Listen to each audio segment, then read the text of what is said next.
आठ दिन 8 दिन में इसलिए रुक कर रहे क्योंकि 12 घंटा रिकॉर्ड हो रहा है, लेकिन वीडियो अटका जैसा लगे। तो चलो, जहाँ से छूटा है वहाँ से कंटिन्यू करके, तो अगले क्लिक करके ही बता देंगे। जैसे कि क्वेश्चन रह रहा था, ऐसे क्वेश्चन हम लोग करते हैं।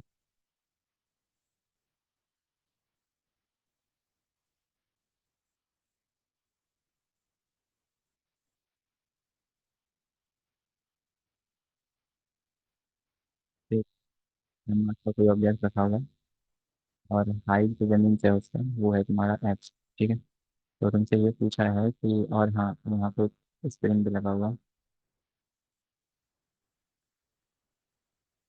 ये स्प्रिंग लगा हुआ है और इस स्प्रिंग का कांस्टेंट क्या है। तो तुमसे सवाल ये पूछा जा रहा है कि जैसे मान लो अगर इस एन मास को अगर ऊपर से छोड़ेंगे तो ये वाला जो है ना, वैसे ये स्मूथ है, ये कैसा सरफेस है, स्मूथ है। तो वो स्मूथ वाला आकर के ये ऑब्जेक्ट इसमें टक्कर करेगा, और अगर टकराएगा तो फिर हमारा ये स्प्रिंग अंदर की तरफ दबेगा, तो कंप्रेस कितना होगा वो पूछ रहा है। ठीक है। तो यहाँ पे पूछा है कॉम्प्रेशन कितना हो जाएगा।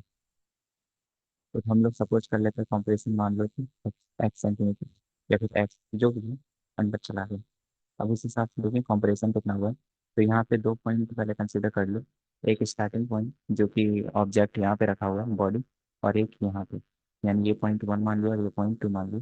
दोनों पॉइंट में तुम वो वाला फॉर्मूला लगा लो, मैकेनिकल एनर्जी का कंजर्वेशन, यानी initial potential energy, initial kinetic energy का सम फाइनल पोटेंशियल एनर्जी और फाइनल काइनेटिक एनर्जी के सम के बराबर होगा। अब इनिशियल पोटेंशियल एनर्जी अगर देखें इस मास का, तो मास क्योंकि एच हाइट पे है तो हम बोल सकते हैं एम जी एच। काइनेटिक एनर्जी वहाँ पे हम जीरो मान लेंगे, क्योंकि क्वेश्चन में बोला है कि ड्रॉप किया गया है, क्योंकि जीरो होगा। तो इनिशियल काइनेटिक एनर्जी जीरो। अब फाइनल का बात करते हैं तो फाइनल पोटेंशियल एनर्जी भी जीरो हो जाएगा। वो इसलिए हो जाएगा क्योंकि देखो, मास तुम्हारा कहाँ पे आ चुका है, इस लेवल में, जीरो लेवल में। तो एम जी एच मतलब हाइट जीरो है, तो फिलहाल पोटेंशियल एनर्जी भी जीरो हो जाएगा। अब काइनेटिक एनर्जी का अगर बात करें, ठीक है, अगर हम लोग काइनेटिक एनर्जी का बात करें, तो काइनेटिक एनर्जी यहाँ पे क्या होगा, कुछ गड़बड़ हो जाएगी।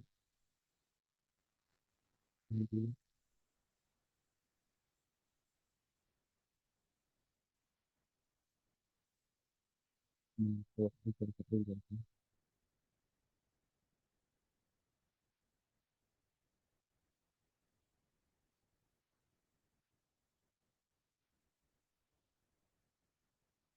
देखो क्वेश्चन तो समझ में आ गया ना, जो कहना चाह रहा था। ठीक है, क्वेश्चन तो समझ में आ गया क्या पूछ रहा था, तो फिर उसको फिर से एक बार देखना। जरूर।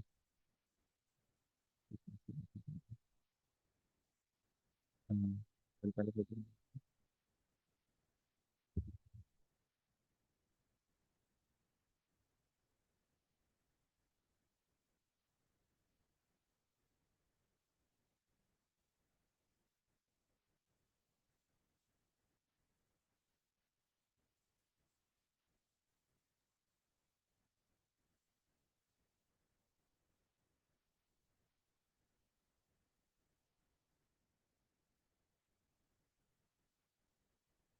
मार्क्स का पूछ रहा है, और हाँ ये सब इसको मान लो जीरो दिया है क्वेश्चन में।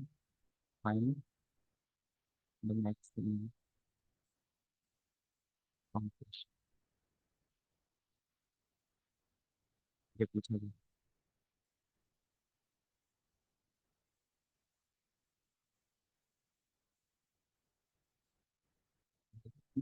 करना है नॉर्मली, अगर हम के पॉइंट मान लें इसके स्टार्ट, मतलब अगर जब वो ऊपर से गिराया जाएगा, मास टाइम को अगर गिराया जाएगा, तो ये स्प्रिंग से टक्कर करेगा, और टक्कर करने के बाद कहीं ना कहीं स्प्रिंग को थोड़ा टैक्स अंदर घुसा देगा। तो अब बोलें कि ए पॉइंट मान लेते हैं स्टार्टिंग वाला, और बी पॉइंट मान लेते हैं बी वाला। तो वहाँ पे कंजर्वेशन हम अगर कर दें तुम्हारा मैकेनिकल एनर्जी का ए पॉइंट पे और बी पॉइंट पे, तो इस तरह से होगा कि U I plus K I is equal to U F plus K F. अब ये बताओ यू आई कितना हो जाएगा, मास वहाँ पे एम जी एच है, और काइनेटिक एनर्जी वहाँ पे क्या हो जाएगा, जीरो, क्योंकि मास सॉरी रेस्ट से स्टार्ट हुआ है। प्लस फाइनल पोटेंशियल एनर्जी क्या हो जाएगा, नॉर्मली किसी एक बात पूछें कि जब स्प्रिंग दब जाता है, तो उसमें चाहे कंप्रेस करे या फिर तुम्हारा एक्सटेंड करे, स्प्रिंग में हमेशा पॉजिटिव में तुम्हारा वो रहता था, क्या बोलते हैं, एनर्जी, स्प्रिंग पोटेंशियल एनर्जी, उसका फॉर्मूला होता है हाफ के एक्स स्क्वायर, अगर के एक्स कॉम्प्लेक्स का या फिर एक्स टर्म किया।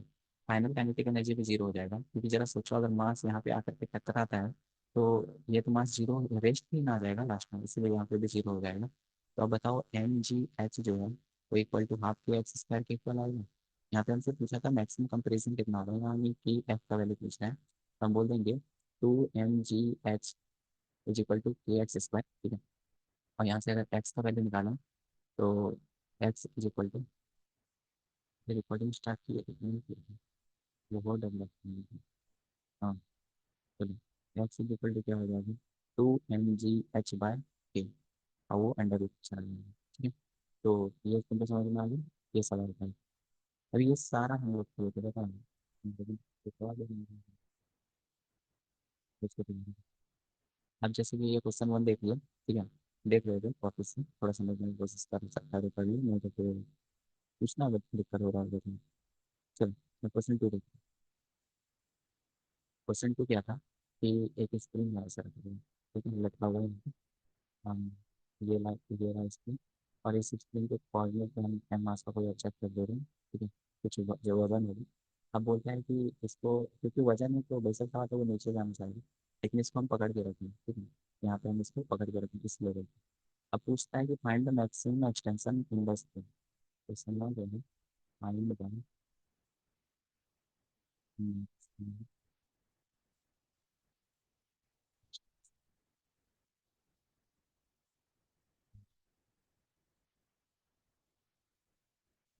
मतलब वो ये कहना चाह रहा है कि अगर इसको हम छोड़ दें तो स्प्रिंग देखो थोड़ी देर के बाद क्या हो जाएगा, नीचे लटक जाएगा, जिस प्रकार थोड़ा ये एक ऐसे ऐसे, और मास कहाँ जाएगा, नीचे आ जाएगा।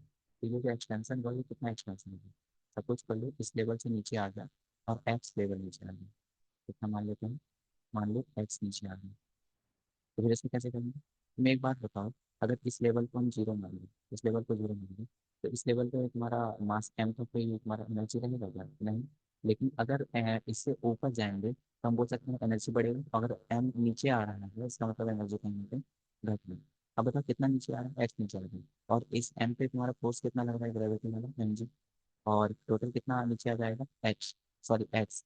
तो हमारा पोटेंशियल एनर्जी ऊपर से नीचे आने तो ये तो जीरो लेवल है, ऊपर जाएंगे तो गैनिंग पोटेंशियल एनर्जी होगा, जब नीचे आएंगे तो लॉस इन पोटेंशियल एनर्जी होगी।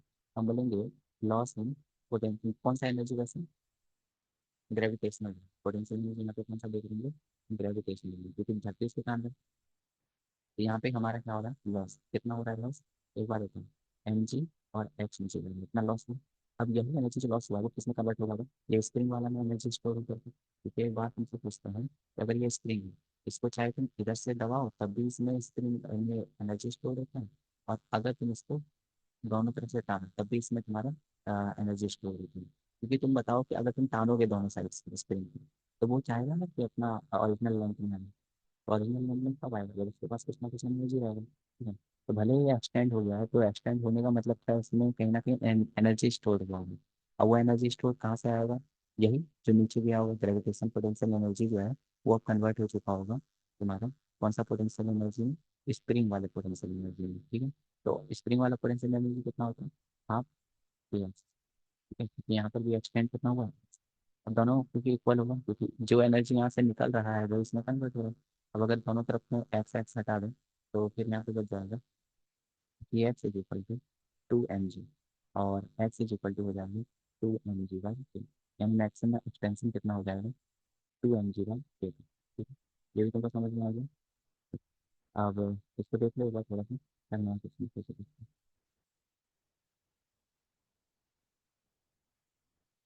अब देखो एक सवाल है, find the distance travel before it stop, ऐसा लिखा होगा फोटो में, समझ लो, distance travel before it stop.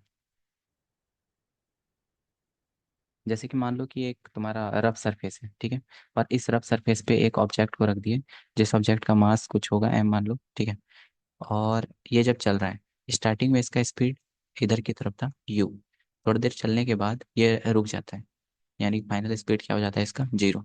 अब अगर रुक जा रहा है तो बेशक सब आता है, रास्ता में कहीं ना कहीं उसको फ्रिक्शन मिला होगा। और फ्रिक्शन कौन सा रहा होगा, उसका कोफिशिएंट का वैल्यू हम लिख देते हैं म्यू। तो तुमसे पूछ रहा है कि मैक्सिमम ये डिस्टेंस कितना चला होगा। तो लेट सपोज वो डिस्टेंस चला है डी, वो डिस्टेंस चला है डी। अब इस ऑब्जेक्ट के लिए बात करूँ, इस ऑब्जेक्ट को रोक कौन रहा है, काइनेटिक फ्रिक्शन। कहने का मतलब वो पीछे लग रहा होगा। तो बताओ कितना लग रहा होगा। अगर ये मास एम है तो ऊपर की तरफ नॉर्मल फोर्स लगता है और नीचे की तरफ क्या लगता है, एम जी। तो नॉर्मल फोर्स किसके इक्वल हो जाएगा यहाँ पे, एम जी। अब बताओ यहाँ पे काइनेटिक फ्रिक्शन लग रहा है पीछे की तरफ एफ के। और काइनेटिक फ्रिक्शन फॉर्मूला क्या होता है, म्यू टाइम्स एन। म्यू यहाँ पे दिया हुआ है और एन कितना दिया हुआ है, एन अभी तुरंत निकाल लिया हम लोग, एम जी। तो काइनेटिक फ्रिक्शन का वैल्यू कितना आ गया, म्यू एम जी। अब अगर इस एम के लिए, इस मास ऑब्जेक्ट जो है, इसके लिए हम पूछें ये वर्क कितना करा है, ये कितना वर्क किया है, अगर वर्क डन निकालें, वर्क डन बाय एम, तो तुम बोलेगा क्या, force into displacement into cos theta. अब बताओ फोर्स कितना लग रहा है, पीछे की तरफ लग रहा है काइनेटिक फ्रिक्शन, तो हो जाएगा हमारा mu M G into displacement किधर की तरफ हो रहा है, आगे की तरफ कितना गया मैक्सिमम से मैक्सिमम मान लिए हैं तो हम लोग डी। और दोनों के बीच में अगर बॉडी इधर भाग रहा है पीछे की तरफ, सॉरी फोर्स लग रहा है और भाग रहा है आगे की तरफ, तो दोनों के बीच में एंगल कितना है, हाँ 180 डिग्री। तो कॉस 180 डिग्री का वैल्यू हो जाएगा -1। तो उस हिसाब से minus mu M g d, ये तुम्हारा किसका वैल्यू आ गया दोस्त, ये वर्क डन का। वो किसका वैल्यू आ गया, वर्क डन का। अब एक बात बताओ तुम, ये जो वर्क डन है ये किसके इक्वल हो जाएगा। देखो अब यहाँ से तुमको समझने का बात है कि अगर हम ये पूरा एक सिस्टम को देख लें, इसको अगर एक पूरा सिस्टम कंसिडर करके चलें, ये स्टार्टिंग केस था, ठीक है, फ्रिक्शन लग रहा था, फोर्स इधर वगैरह वगैरह, और फाइनल जा करके बॉडी यहाँ पे आ गया। तो हम बोल सकते हैं कि इस बॉडी पे या फिर इस पूरे को एक सिस्टम मान लो, तो बोल सकते हैं work done by all the forces is equal to क्या, किसके बराबर होता है, चेंज इन काइनेटिक एनर्जी। अब ऑल फोर्स का मतलब क्या हो सकता है इसके अंदर हम मान लें इंटरनल फोर्स लग रहा है, और कौन सा फोर्स लग रहा है, एक्सटर्नल, वो किसके इक्वल हो जाएगा, चेंज इन काइनेटिक एनर्जी के। बट एक बात बताओ, एक्सटर्नल फोर्स अगर लगता तो वहाँ पे क्वेश्चन में बता दिया जाता ना कि 4 न्यूटन का फोर्स अप्लाई किया जा रहा है राम के द्वारा, या फिर ऐसा कुछ बताया नहीं है। इसका मतलब एक्सटर्नल फोर्स कुछ होगा ही नहीं, अगर बताता तब ना होता। अब इंटरनल फोर्स भी हमारा दो टाइप का था, एक था तुम्हारा कंजर्वेटिव और एक था तुम्हारा नॉन कंजर्वेटिव, ठीक है, is equal to change in kinetic energy हो जाएगा। अब बताओ कंजर्वेटिव फोर्स यहाँ पे तुमको दिख रहा है क्या, नहीं दिख रहा है, क्योंकि कंजर्वेटिव का मतलब क्या बोल सकते हैं, gravitational potential energy, spring potential energy, ना तो स्प्रिंग दिख रहा है, ना तो ग्रेविटी की वजह से तुम्हारा इसमें पोटेंशियल एनर्जी दिख रहा है, क्योंकि ये भी उसी लेवल में है जो पहले जिस लेवल पे था। अरे पोटेंशियल एनर्जी क्यों कब आता है, जब कुछ लेवल हाई पे जाते हैं या लो पे जाते हैं तब ना चेंज हो जाते हैं। तो इसका मतलब यहाँ पे तुम्हारा कंजर्वेटिव फोर्स भी नहीं दिख रहा है। नॉर्मली अगर हम बोलें, चलो एक काम करो कि वर्क डन बाय कंजर्वेटिव और one done by non conservative is equal to del K बराबर है। तो work done by non conservative is equal to हम ऐसा बोल सकते हैं डेल के और minus work done by conservative. और minus work done by conservative किसके इक्वल होता है, चेंज इन पोटेंशियल एनर्जी के equal, change in potential energy के इक्वल। और ये हो जाएगा work done by non conservative. ठीक है, ये सारा तुम्हारा कहीं ना कहीं हम डेराइव वाला ही सीन करके बता रहे हैं, जो कि कल हम तुमको बताए थे। ठीक है, अब एक बात बताओ, work done by non conservative, non conservative मतलब फ्रिक्शन फोर्स के बारे में बात कर रहे हैं, तो work done by friction force is equal to change in kinetic plus change in potential. ठीक है, अब यहाँ पे पोटेंशियल एनर्जी तो कहीं दिख ही नहीं रहा है, क्योंकि दोनों एक ही लेवल में, स्टार्टिंग भी वही था, तो इसका मतलब इसको हम क्या मान लेंगे, जीरो। तो work done by friction force is equal to change in kinetic energy, kinetic energy change का मतलब final kinetic energy minus initial kinetic energy. और फ्रिक्शन का वर्क डन अभी तुरंत तुरंत पीछे निकाल करके आए, माइनस में म्यू एम जी टी, तो लिख दो यहाँ पे माइनस में mu M g d is equal to final kinetic minus initial kinetic. अब एक बात बताओ, फाइनल में तो तुम्हारा स्पीड जीरो हो जा रहा था ना, तो फाइनल में तुम्हारा अगर स्पीड जीरो हो जा रहा है तो उसका क्या मान लेंगे हम, उसका कोई भी काइनेटिक एनर्जी नहीं निकलेगा। लेकिन इनिशियल में स्पीड कितना था तुम्हारा यू, फिर से अगर क्वेश्चन देखो तो देखो यहाँ पे लिखा हुआ भी है, अरे कितना है यहाँ पे, यू दिखा हुआ है। इसका मतलब इनिशियल काइनेटिक एनर्जी कितना हो जाएगा, half m u square. Minus है आगे, माइनस लगा दो, माइनस माइनस खत्म हो जाएगा। और यहाँ से तुमसे पूछ क्या रहा था, मिनिमम डिस्टेंस कितना ट्रैवल कर रहा है, यानी डी का वैल्यू निकालेंगे, तो बोलेंगे m u square by two. और ये सारा चीज़ अगर उधर चला जाएगा तो म्यू एम जी, एम से एम खत्म हो जाएगा, और डी इज इक्वल टू आ जाएगा यू स्क्वायर बाय टू। अब क्या हो गया इसको,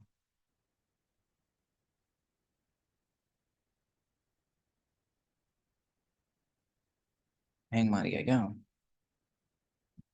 जय। तो डी इज इक्वल टू क्या हो जाएगा, डी इज इक्वल टू हो जाएगा you square by two mu G, 2 mu G, ठीक है। ये मिनिमम डिस्टेंस है। क्या आया तुमको समझ में? ठीक है। अब एक काम करो, इसको तुम देखो और लिखने का कोशिश करेगा तो कर सकते हैं, कोई दिक्कत नहीं, अपने से खुद से बनाएगा तो 5 मिनट के लिए, 5 मिनट के लिए हम आते हैं, रुक वेट।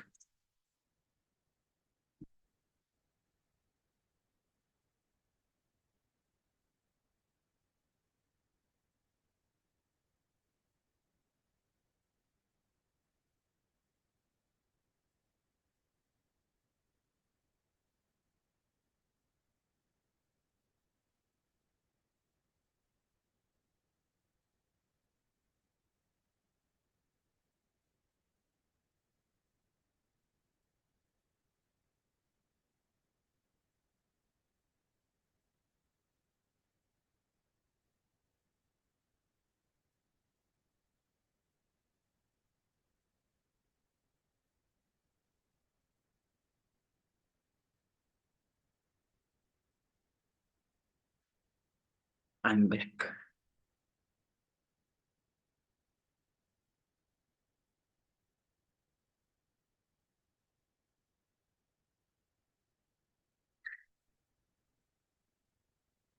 अभी कोई एक और क्वेश्चन है, एक और क्वेश्चन है, उसको वर्डिंग्स का कॉन्सेप्ट पढ़ना है, उसके बाद फिर आज का क्लास खत्म कर देंगे। हाँ चलो, नया क्वेश्चन क्या है?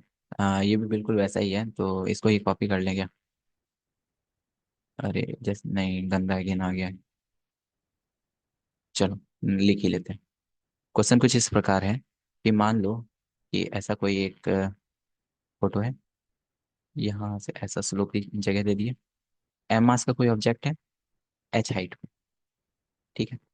और ये वाला जो सरफेस है ना, जो भी ग्रीन ग्रीन दिख रहा है, ये वाला स्मूथ सरफेस है, मतलब यहाँ पे कोई भी तरह का फ्रिक्शन नहीं होगा। अब कुछ दूर के बाद क्या होता है, यहाँ पे फ्रिक्शन जैसा कुछ आता है, ठीक है। उसके लिए चलो हम ब्लू कलर का बना दे रहे हैं। ये क्या है, तुम्हारा फ्रिक्शन वाला सरफेस है। अब हो क्या रहा है कि ये जो एम मास का है उसको हम ऊपर से नीचे गिरा रहे हैं। पहले क्वेश्चन पढ़ लेते हैं पूरा। Distance travel on the rough surface before it stop. जब ऊपर से नीचे गिराएंगे तो फिर क्या होगा, बॉडी यहाँ पे आएगा और यहाँ से कुछ दूर तो आगे चलेगा, फ्रिक्शन फिर बचा करके कहीं ना कहीं उसको रोक देगा, तो भी फाइनल क्या हो जाएगा, जीरो। तो बोल रहा है वो मिनिमम डिस्टेंस कितना चलेगा उसको निकालो। मान लो यहाँ से वो कितना डिस्टेंस चल जाता है, कैपिटल डी कितना चले जाता है, कैपिटल डी। अब तुमसे वो पूछ रहा है कि वो कैपिटल डी कितना होगा। तो एक बात बताओ कि अगर हम इसको स्टार्टिंग पॉइंट मान लें और इसको फाइनल पॉइंट मान लें, उस हिसाब से अभी जैसे निकाले थे, क्या था तुम्हारा, work done by, work done by friction force is equal to change in potential energy plus change in kinetic energy, यही था ना। अरे उतना देर से जो डेराइव करके आए, फाइनल में तो यही आया था, work done by friction force is equal to change in kinetic energy plus change in potential energy. तो इसी चीज़ को यहाँ पे हम डायरेक्ट अप्लाई कर देते हैं। एक बात बताओ, स्टार्टिंग में तुम्हारा बॉडी यहाँ पे था, वो भी रेस्ट पे था, ऐसा क्वेश्चन कहता है, तो यू का वैल्यू क्या हो जाएगा, जीरो, ठीक है। यानी इनिशियल में कोई काइनेटिक एनर्जी होगा नहीं। अब बात रहा फाइनल में, फाइनल में तो तुम्हारा जा करके रुक ही जा रहा है ना बॉडी, स्टार्टिंग में भी रुका हुआ था, फाइनल भी जाके रुक रहा है, तो इसका मतलब काइनेटिक एनर्जी में कोई तरह का चेंज देखने को मिला है नहीं, क्योंकि यू भी जीरो और वी भी जीरो, तो हम इसको क्या मान लेंगे, जीरो। तो फ्रिक्शन फोर्स डायरेक्टली किसके इक्वल दिख रहा है तुमको, पोटेंशियल एनर्जी का। अब फ्रिक्शन फोर्स कितना हो जाएगा यहाँ से यहाँ तक, तो इस ऑब्जेक्ट का मास कितना है, एन, तो एन कितना हो जाएगा इसका, नॉर्मल फोर्स एम जी के बराबर। और फ्रिक्शन फोर्स किसके इक्वल होता है, म्यू इंटू एम। म्यू इसका काइनेटिक फ्रिक्शन मान लो, और एन हो जाएगा एम जी के बराबर। और लिख दो यहाँ पे माइनस, वर्क डन निकालना है तो फोर्स मतलब म्यू एम जी, डिस्टेंस कितना ट्रेवल किया है, डी। माइनस इसलिए लगा है क्योंकि दोनों का बिल्कुल पहले वाला जैसा क्वेश्चन अपोजिट अपोजिट चल रहा है ना, तो फोर्स इधर लग रहा है, डिस्टेंस इधर चल रहा है, तो इसका मतलब कॉस 180 डिग्री होता है, इसलिए माइनस लगाएं। Is equal to change in potential, potential का चेंज का मतलब फाइनल माइनस इनिशियल। अब एक बात बताओ, फाइनल ये बॉडी है कहाँ पे, जीरो लेवल पे। अगर जीरो लेवल पे है तो पोटेंशियल एनर्जी फाइनल पे क्या हो जाएगा, जीरो। तो यहाँ से हम बोल सकते हैं minus mu M G into D is equal to minus में mu initial, sorry potential initial, initial पे एम एच हाइट पे है, तो फॉर्मूला हो जाएगा एम जी एच, माइनस माइनस दोनों साइड खत्म हो जाएगा, एम से एम भी खत्म हो जाएगा, जी भी खत्म हो जाएगा। तो यहाँ से तुम्हारा मिनिमम डिस्टेंस यानी कैपिटल डी का वैल्यू जो है वो तुम्हारा एच बाई म्यू के बराबर आएगा, एच बाई म्यू के बराबर आएगा। बात समझ में आया? तो कहने का मतलब ये समझाना चाहते हैं कि अभी तक मैं तुमको ये दिखा कि कितना गंदा गंदा सवाल बन रहा आ रहा था, लेकिन सब किससे बना रहे हैं हम लोग, कि या तो हम बोल रहे हैं कि work done by all the forces equal to change in kinetic, या तो ये इस्तेमाल कर रहे हैं, या फिर हम मैकेनिकल एनर्जी का कंजर्वेशन कर रहे हैं कि U I K I is equal to U F K F. ऐसा था ना।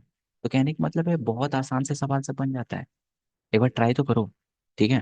तो अब डीपीपी में कुछ सवाल सब है, उसको ट्राई करना। अब हम लोग बात करते हैं वर्टिकल सर्कुलर मोशन। एक टॉपिक है हमारे पास जिसका नाम है vertical circular motion. Vertical circular motion क्या है? सपोज करो एक आदमी है, ये उसका हाथ है, यहाँ से एक रस्सी बांधता है और एक हेल्टा को रखता है, मतलब एक ढेला को बांध देता है और उसको घुमाता है गोल गोल, गोल गोल घुमाता है। ठीक है। अब अगर गोल गोल घूम रहा है, या फिर तुम सोचो ना एक तारामाछी को भी अगर तुम देखते होगे, तो वो भी तो एक राउंड मारता है। तो देखना जब तारामाछी इस लेवल में आता है तो उस समय उसका स्पीड कुछ और रहता है, यहाँ पे कुछ और रहता है, और यहाँ पे कुछ और रहता है। ठीक है, यहाँ पे कुछ और रहता है। और ये घुमा कौन रहा है? उसको मशीन घुमा रहा है। तो कम से कम नीचे में कितना हम वो लगाएंगे, क्या बोलते हैं, वेलोसिटी होगा कि वो इस लेवल तक पहुंच सके। अगर तुमको ये ट्राई करना है तुम ऐसे कर सकते हैं। नॉर्मली हम चलो एक बार वीडियो ऑन करते हैं, क्या समझाना चाह रहे हैं तुमको। आ, हाँ, तुम ये बोल रहे हैं, जैसे कि सपोज करो कि अगर हम इसको बांध लें किसी चीज से, रस्सी से, और इसको हम ऊपर ऊपर घुमाने लग जाए, ठीक है, या फिर चलो ऐसे ही करके देख सकते हैं। ये ठीक है ना। अगर हम इसको ऐसे ऐसे घुमा रहे हैं, इसको ऐसे ऐसे घुमा रहे हैं, तो कम से कम मिनिमम इसको वो देना पड़ रहा होगा ना हमको, क्या बोलते हैं, फोर्स भी देना पड़ रहा होगा, या फिर हम बोल सकते हैं यहाँ पे एक मिनिमम वेलोसिटी रहा होगा। ये घुमा घुमा घुमा घुमा, अब मिनिमम कितना